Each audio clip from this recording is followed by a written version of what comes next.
And welcome to Chapter 24, Portfolio Performance Evaluation.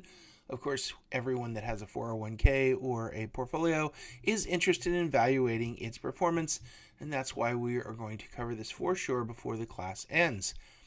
The introduction is, if markets are efficient, investors must be able to measure their asset management performance. Two common ways: time-weighted returns and dollar-weighted returns. But then, of course, we need to adjust for risk. This is the key word, of course, is how much risk are you taking. So let's get into just the two basic ones: time-weighted returns and dollar-weighted returns. Now, we've had this before, so I'm going to go through it fairly quickly. Time-weighted returns are geometric average. That is a time-weighted average. So each period has a equal weight. So in time period 1, if we have a 10% return, that would be 1 plus 10% or 0.10. And then maybe 12% in the second period would be 1 plus 0.12 multiplied together will give you the return, or the geometric average return of that portfolio over these time periods. That's pretty straightforward, and we will do an example here in a second. Dollar-weighted returns is the internal rate of return considering the cash flow to or from the investment. Returns are weighted by the amount invested in each period. So we have the present value, which is usually what we invest at the initial outset at time 0, and then we have the cash that is coming out in each time period, and that is divided by the amount of return in that time period and discounted back, obviously. So we take the example here. We have time 0, we used $50 to purchase the first share. At time 1, we spent $53 to purchase the second share. So we've had two time periods, we've bought two shares.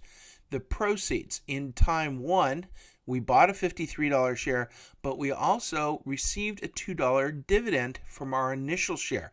This $50 share in time 1 paid us a $2 dividend.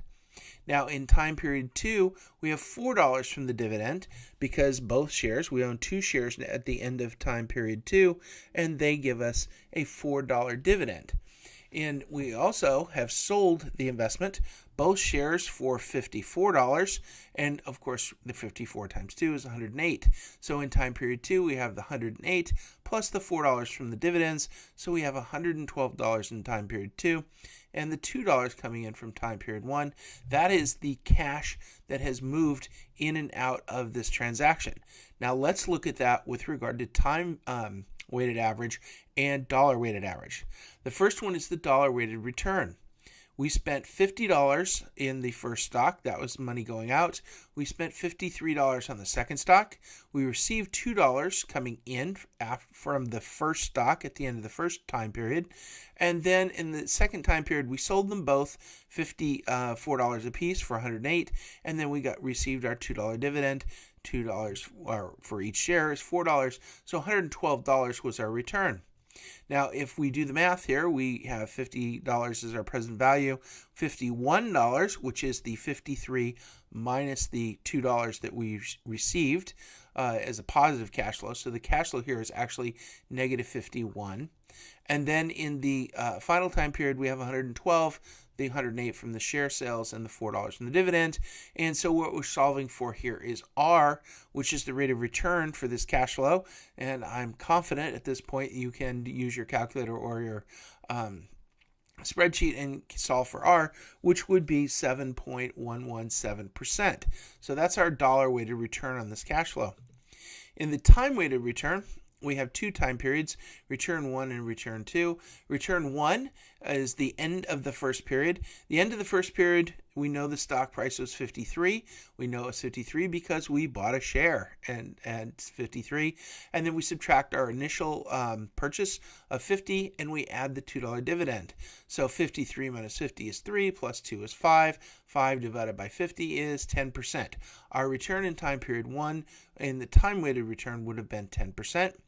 The return in time period 2, we have $54, which is what we sold our share for, And we have $53, which is what we paid for it, plus the $2 dividend. And so we have $54 minus $53 is $1, plus $2 is $3, divided by 53 is 5.66%. Now, to figure out the return overall, we take the 1.1 or the 10% return in the first period, multiplied by the 1.0566 or the 5.66% return in the second period, and we take the square root of that or raise to the 1/2 power, and then we take the 1 back off, so we know we're back to percentages, and it's 7.81%. Now, here's the thing. The dollar weighted average is less than the time weighted average in this example because more money was invested in year 2 when the return was lower. So they invested more money at this time, which had a big impact because the amount of the denominator, the amount of money, changed the return that you got. So not only did they get a less return, but they invested more money, so the return fell dramatically.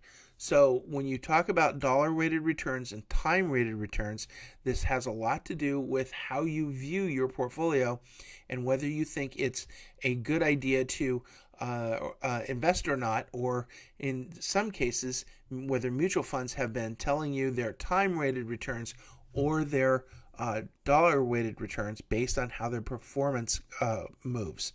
So let's talk about this just slightly and say households usually maintain a spreadsheet of time-dated cash flows in and out and determine the effective rate of return over a given period. So this is IRAs, 401ks, 529 plans, and so on. Well, there are other measures that they should also look at with regard to risk. We haven't talked about risk at all. This is just different measurement of return.